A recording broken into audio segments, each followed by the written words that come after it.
Going to turn our attention to the international newspapers now. Elena joins me here on the set. Still focusing on that Palestinian bid. Now, yesterday, you looked at the Israeli argument against the move. You've now found a piece which is talking about the Israeli argument for it.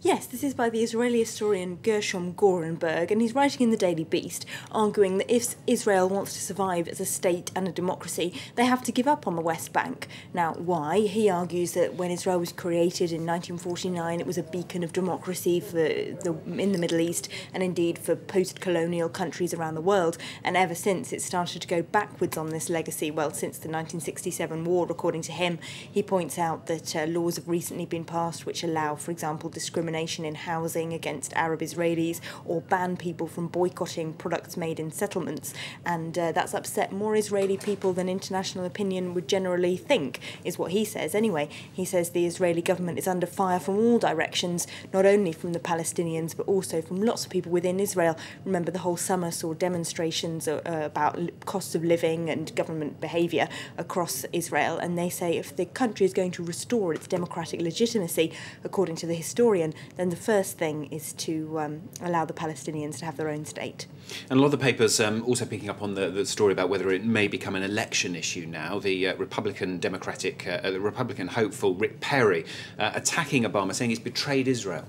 Yes, but the American journalist Daniel Levy, writing in The Guardian, says that actually Perry might be making the wrong bet in trying to go for a Jewish electorate and taking the most hardline possible stance on Israel. He points out that most American Jews are very liberal and Democrat-leaning in their views, and when they're polled, most of them don't say that American policy towards Israel helps decide how they vote in any way. He talks about New York's 9th congressional district, which made headlines around the world when the Democrats lost that seat, which they'd held for a long time, last week to the Republicans. That was generally blamed on the Jewish vote because it is a very Jewish part of New York. But the writer says actually there were local factors that are much more important, like the fact that the Democratic candidate didn't really have much connection to that geographical area. And actually the Jewish voters, when polled, say there's lots of things they're more worried about than Israel. So actually it's not really a US presidential election issue, and Rick Perry should stop trying to make it one.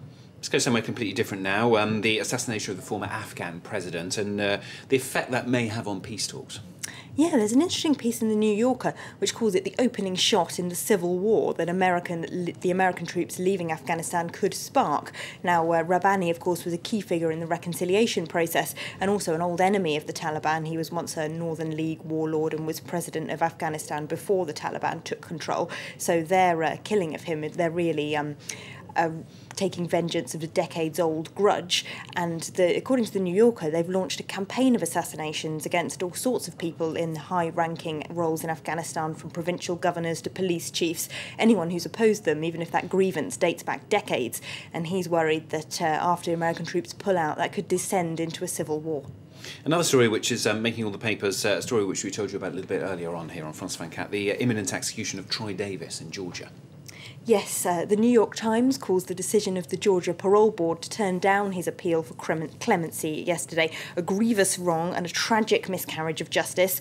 Of course, there's particularly egregious elements surrounding this particular case, including the recantation of the witnesses whose testimony helped convict Davis of that police officer's murder back in 1989, and also the fact that there's just no scientific evidence linking him to the crime. But the New York Times actually says it's not that different from any other capital case. The legal process in which the death penalty is handed down in America is completely suspect, according to the New York Times. They think the country needs to look again at the whole process. And finally, Elena's going to take us to Italy. This is the downgrade. What are the Italian press saying? Well, La Repubblica, they're not happy. They say that this economic move could mean the end of Silvio Berlusconi's government. Why? Well, his one remaining ally, the Lega Nord, those right-wing northern separatists, have been saying yesterday that they want economic independence. They, of course, want in the long run to secede from Italy, but now they say they just don't trust Silvio Berlusconi's economic governance. And, of course, if they stop voting with his majority party in Parliament, he won't be able to pass anything.